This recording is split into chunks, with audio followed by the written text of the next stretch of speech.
اگر کوئی یوں کہے کہ دیکھو حضرت عیسیٰ علیہ السلام بھی تو اب آئیں گے، تو وہ بھی تو سرکار صلی اللہ تعالی وسلم کے بعد ہیں اور نبی ہیں، وہ آئیں، اس کے تعلق سے آپ کیا جواب ارشاد فرمائیں گے؟ دیکھیں نبی پاک علیہ الصلاۃ والسلام کے بعد ان کو نبوت دی گئی یا نبی پاک علیہ الصلاۃ والسلام کے آنے سے پہلے ان کو نبوت دی گئی؟ پہلے دی گئی تھی۔ پہلے دی گئی، تو لہذا بعد والا تو ہے ہی نہیں اس کے اندر معاملہ۔ نبی پاک علیہ الصلاۃ والسلام کے بعد اگر کوئی پہلے والا نبی آتا ہے تو اس کو نئے سرے سے نبوت تھوڑی دی گئی۔ شب معراج کے اندر تو سارے نبی اپنے جسم مبارک کے ساتھ موجود تھے، جی ہاں، تو کیا وہ حضرت عیسیٰ علیہ السلام کی بھی تخصیص کیا؟ سارے کے سارے نبی اپنے اجسام مبارکہ کے ساتھ موجود تھے۔ نبی پاک علیہ الصلوۃ والسلام نے حج کے موقع پہ فرمایا کہ میں نے حضرت موسیٰ علیہ الصلوۃ والسلام کو دیکھا کہ یہاں سے وہ گزر رہے تھے، حضرت صالح علیہ السلام کو دیکھا یہاں سے گزر رہے تھے، تو وہ بھی تشریف فرما تھے۔ تو جو عقیدہ ہے وہ یہ ہے کہ نبی پاک علیہ الصلوۃ والسلام کی تشریف آوری کے بعد کسی کو نئے سرے سے وصف نبوت، منصب نبوت نہیں دیا، نیا نبی نہیں آئے گا۔ نیا نبی نہیں آئے گا۔ پہلے سے جن کے پاس نبوت ہے وہ تو باقی ہے، نبوت زائل تو نہیں ہوتی، تو سارے کے سارے نبی تو پہلے حضرت عیسیٰ علیہ السلام جب تشریف لائیں گے تو وہ ان کا آنے کا جو ہوگا جو سارا معاملہ، اس کے تعلق سے آپ ناظرین کی کیا رہنمائی فرمائیں گے؟ حضرت عیسیٰ علیہ الصلوۃ والسلام جب تشریف لائیں گے قیامت سے پہلے امام مہدی کی موجودگی میں، آپ دمشق کی جامع مسجد کے مشرقی کنارے پر اتریں گے۔ آپ جب آئیں گے تو یہ بات تو یقینی ہے کہ آپ اللہ کے نبی تھے، ہیں اور ہوں گے، ٹھیک، کیونکہ جسے نبوت دی جاتی ہے اسے کبھی واپس نہیں دی نہیں لی جاتی۔ جاتی۔ اللہ تعالیٰ نے کسی کی نبوت کو زائل نہیں کیا، ختم نہیں کیا، اور نہ اللہ تعالیٰ کرے گا۔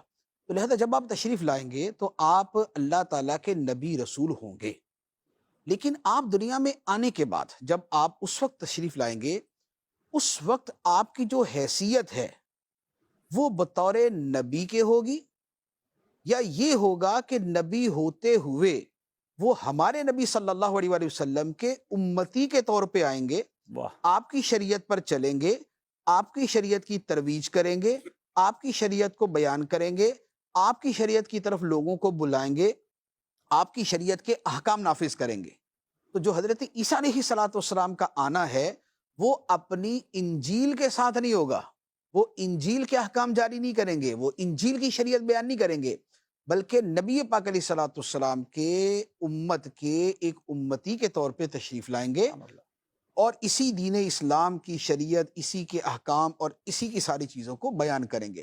تو لہٰذا آپ کا وہ جو آنا ہوگا، آپ نبی ہوں گے لیکن وہ آنا بطور نبوت کے نہیں ہوگا بلکہ بطور امتی کے۔ اتنا واضح ہے کہ یہ پورا کچھ نبی پاک علیہ السلام کی احادیث میں موجود ہے، جہاں قیامت کی نشانیاں بیان ہوئیں۔ اور ایسا یہ جو جامع مسجد دمشق کی بات ہو رہی تھی، سب یہ جس وضاحت کے ساتھ نبی پاک علیہ السلام کی احادیث میں موجود ہے، تو ایسا لگتا ہے کہ ایک باقاعدہ ایک منظر ہے جو آنکھوں کے سامنے آ جاتا ہے کہ حضرت عیسیٰ علیہ السلام تشریف لائیں گے، فجر کا وقت ہوگا، اور پھر جس طرح وہ نماز ہوگی۔ سیری ہوگی مفتی صاحب، اس میں بھی لفظ ڈیٹیل ہے، سیری اس کا کے اندر استعمال ہے۔ جی، اس میں ڈیٹیل یوں ہے کہ حضرت عیسیٰ علیہ الصلوۃ والسلام دو فرشتوں کے بازوؤں کے سہارے پر تشریف لائیں گے، اچھا، اللہ اللہ، اور آپ کے مبارک زلفوں سے سر سے جو ہے وہ پانی کے قطرے ٹپک اتنی رہے ہیں۔ ڈیٹیل ہے، اتنی ڈیٹیل ہے حدیث میں، سبحان اللہ۔ پھر جب آئیں گے تو اس وقت آنے کے بعد فجر کی نماز ہوگی، اقامت ہوگی، ہائے ہائے، اور اقامت کہی جائے گی تو آپ سے عرض کیا جائے گا کہ آپ امامت فرمائیں۔